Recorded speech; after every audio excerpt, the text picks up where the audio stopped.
आती है कि गेस्ट को किस तरह प्लान दिखाएं कि वह ज्वाइन हो जाए। आपको 3 स्टेप में प्लान की तैयारी करनी है। नंबर 1 स्टेप, प्लान बताने से पहले की तैयारी, प्लान दिखाने से पहले क्या करना है। नंबर 2, प्लान बताते समय की तैयारी, यानी प्लान बताते समय किस बात को ध्यान में रखना है। नंबर 3, आखिर क्या है कि प्लान बताने के बाद क्या करना है। यह बहुत ही यूनिक वीडियो है, इसको पूरा जरूर देखिएगा। सबसे पहले आपने 3 पार्ट में डिवाइड कर लिया कि प्लान बताने से पहले क्या करना है, प्लान बताते समय किस बात को ध्यान में रखना है और प्लान बताने के बाद क्या करना है। इन तीनों स्टेप को बड़े अच्छे से समझना है और इसको लागू करना है, तभी आपका गेस्ट आपको ज्वाइन करेगा। और इन तीनों स्टेप में दो बातों का ध्यान रखना है। सबसे पहला डू, क्या करना है, और डोंट, क्या नहीं करना है। दोनों इंपॉर्टेंट है, क्या करना है और क्या नहीं करना है। तो सबसे पहला स्टेप लेते हैं कि प्लान बताने से पहले की तैयारी। आपने गेस्ट से अपॉइंटमेंट बुक कर लिया, वह आपके अपॉर्चुनिटी के बारे में जानना चाहता है। तो सबसे पहली बात ध्यान में रखें, डू, क्या करना है कि प्लान दिखाने के लिए शांत जगह का चुनाव करें। प्लान दिखाने के लिए ऐसे जगह का चुनाव करें जहां डिस्टोर्शन कम हो, जहां शोरगुल कम हो। सबसे अच्छी जगह आपका घर या उस प्रोस्पेक्ट का घर होगा, या फिर ऐसा कोई रेस्टोरेंट जहां शोरगुल कम होता हो, जहां कम लोगों का आवागमन होता हो, ऐसे जगह का चुनाव करें। इससे क्या होता है कि गेस्ट जब आपका प्लान देखता है, डिस्टोर्शन कम होने की वजह से वो आपकी प्लान में रुचि लेता है, ध्यान से सुनता है, तभी वो फैसला ले पाता है कि मुझे करना है या नहीं करना है। और डोंट, क्या नहीं करना है, किसी भीड़ भाड़ वाले होटल में, किसी कॉफ़ी शॉप में, बस स्टैंड पे, रेलवे स्टेशन पे या किसी दुकान में कभी प्लान न दिखाए। इससे क्या होगा कि प्रोस्पेक्ट का ध्यान बार बार भटकेगा, और जब ध्यान बार बार भटकेगा तो आपको प्लान को ध्यान से नहीं सुन पाएगा, और जब ध्यान से सुनेगा ही नहीं तो वह ज्वाइन कैसे करेगा। इसलिए प्लान दिखाने के लिए एक शांत जगह का चुनाव करें। नंबर 2, प्लान दिखाने अच्छे ड्रेस में। आप एक प्रोफेशनल पर्सन की तरह दिखना चाहिए, तभी तो आपका गेस्ट आपकी तरह बनना चाहेगा। कम्युनिकेशन में 55% रोल आपका बॉडी लैंग्वेज का होता है, और जब आप ड्रेस कोड में होते हैं आपकी फीलिंग्स, आपका बॉडी लैंग्वेज और आपका कॉन्फिडेंस सब हाई होता है। डोंट्स, क्या नहीं करना है, कभी भी चप्पल में, टी शर्ट पहनकर, जीन्स पहनकर प्लान दिखाने ना जाए, क्योंकि आप उसको लखपति बनाने का सपना दिखाने वाले, उनको विदेश घुमाने की बात करने वाले हैं, और आप खुद इस तरह फटीचर जैसे हाल में हैं, तो आप उनको क्या प्लान दिखाएंगे, वो आप पे भरोसा नहीं करेंगे।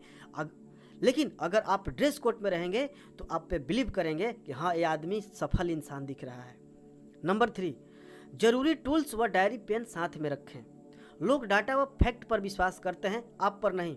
यह मायने नहीं रखता कि आप कितना अच्छा बोलते हैं, मायने तो यह रखता है कि आप कितना समझा पाते हैं। और लोग कैसे समझेंगे, जब उनको डायरी पर लिख कर बताएंगे, डाटा के साथ बताएंगे। डोंट्स, क्या नहीं करना है, कभी भी मौखिक प्लान न दिखाएं। जैसे आपने 2 लोग को ज्वाइन कराया, वो 2 लोगों ने 2 लोग को ज्वाइन कराया, ऐसे करते करते 1 महीने में आपकी 50 लोग की टीम हो जाएगी, फिर धीरे धीरे आपकी 100 लोग की टीम हो जाएगी, आपका महीने का 20,000 आने लगेगा, फिर उसके बाद आपकी धीरे धीरे इनकम बढ़ते बढ़ते 30,000 हो जाएगी, फिर 40,000 आने लगेगा, फिर आप लखपति बन जाएंगे, फिर आपके पास BMW होगा, मर्सिडीज होगा, हेलीकॉप्टर होगा। इस तरह प्लान दिखाने का कोई मतलब नहीं बनता है। उनको लिख कर बताए, डाटा के साथ बताए, फैक्ट के साथ बताए कि किस तरह आप 50,000 कमाएंगे, तब उनको समझ में आएगा। इस बात को ध्यान में रखें। अगले स्टेप पे चलते हैं, स्टेप नंबर 2। स्टेप नंबर 2 यानी प्लान बताते समय किस बात का ध्यान रखना है। अब गेस्ट आपके घर आए या आप गेस्ट के घर प्लान दिखाने जाए, जाते ही रोबोट की तरह प्लान दिखाने में न लग जाएं। क्या करना है, number 1, build repo with them. उनके साथ कनेक्शन बिल्ड कीजिए, उनसे चाय पानी के लिए पूछिए, उनको पिलाइए, उनको आराम महसूस करने दीजिए, हो सके तो उनको कुछ जोक सुनाइए। और कनेक्शन बनाने का सबसे आसान तरीका है ओपन एंडेड क्वेश्चन पूछिए। ओपन एंडेड क्वेश्चन मतलब जिसका जवाब यस और नो में न दिया जा सके।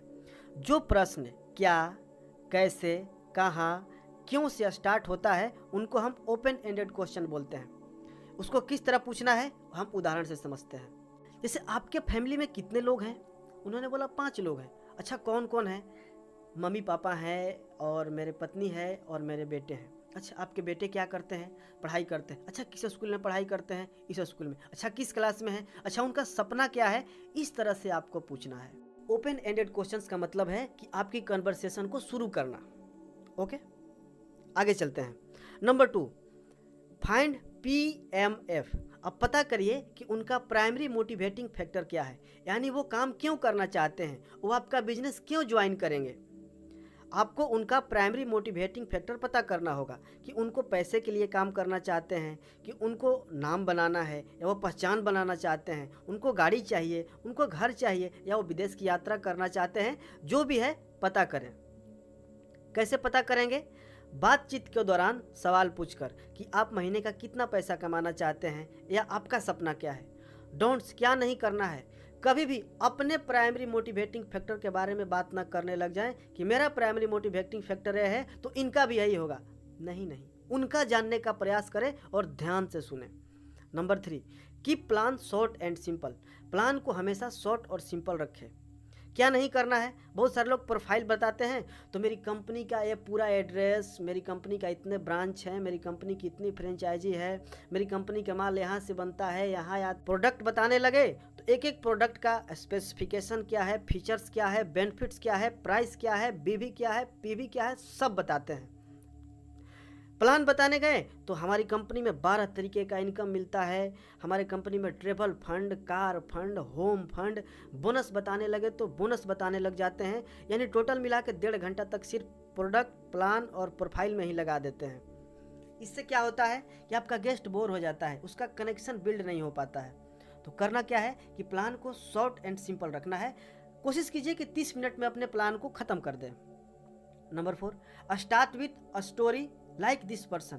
यानी उनकी तरह ही व्यक्ति का, जो उनका प्राइमरी मोटिवेटिंग फैक्टर है, उसी तरह की एक व्यक्ति का उनको एक कहानी सुनाइए। कहानी से शुरुआत कीजिए। और कैसे कहानी सुनाना है, आइए एक उदाहरण से समझते हैं। जैसे आपने उनसे सवाल पूछा कि आप कितना पैसा कमाना चाहते हैं। उन्होंने बोला कि 25,000। अच्छा, आप 25,000 रुपये क्यों कमाना चाहते हैं? उन्होंने बोला कि मुझे अपने बेटे को इंजीनियरिंग कराना है, इसके लिए मुझे 25,000 कमाना है। बोले कि बहुत अच्छा।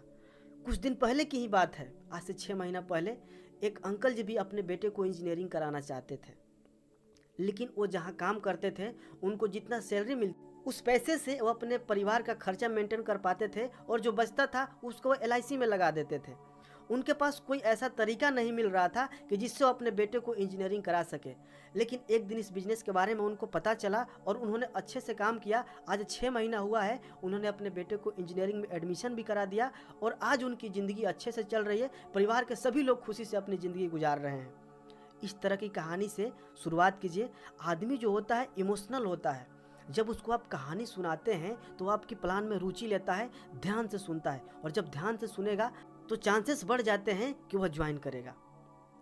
अगला point, focus on their PMF। Plan बताने के दौरान प्राइमरी मोटिवेटिंग फैक्टर की बात करें, उनका, अपना नहीं, उनका प्राइमरी मोटिवेटिंग फैक्टर की बात करें। अगर उन्होंने बोला कि मुझे 25,000 कमाना है तो आप बताइए कि इस बिजनेस से आप 25,000 रुपया कैसे कमा सकते हैं और कितना जल्दी कमा सकते हैं।